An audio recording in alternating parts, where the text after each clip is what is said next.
Hello friends, नमस्कार. तर मी स्वाती स्वागत करते तुमचं माझ्या मिनी ब्लॉगमध्ये. तर सकाळी मस्त पूजा केली आणि छान दिवसाची सुरुवात करायची म्हणजे चहा लागतो. चहा पिला आणि नंतर मग नाश्ता वगैरे झाल्यानंतर भाजी बनवायला घेतली. काय बनवावं हा सगळ्यात मोठा प्रश्न बायकांचा असतोच, की भाजी काय बनवायची. मी साधी सोपी रेसिपी बनवली आज, की शेंगदाण्याची आमटी. राई जिऱ्याची फोडणी दिली, मिरची आणि लसूण वाटून टाकलेलं आहे.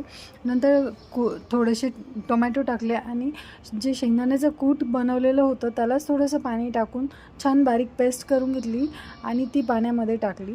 नंतर मग हळद मीठ टाकून चांगलं उकळून घ्यायचं आहे हळद मीठ टाकल्यानंतर, आणि तयार झाली आपली मस्त अशी शेंगदाण्याची कढी. जेवण वगैरे केलं थोड्या वेळानंतर, इतका मस्त पाऊस पडला आणि शिवांशची बघा मस्ती, सगळं त्याला लिहायचं आहे तेही भिंतीवर.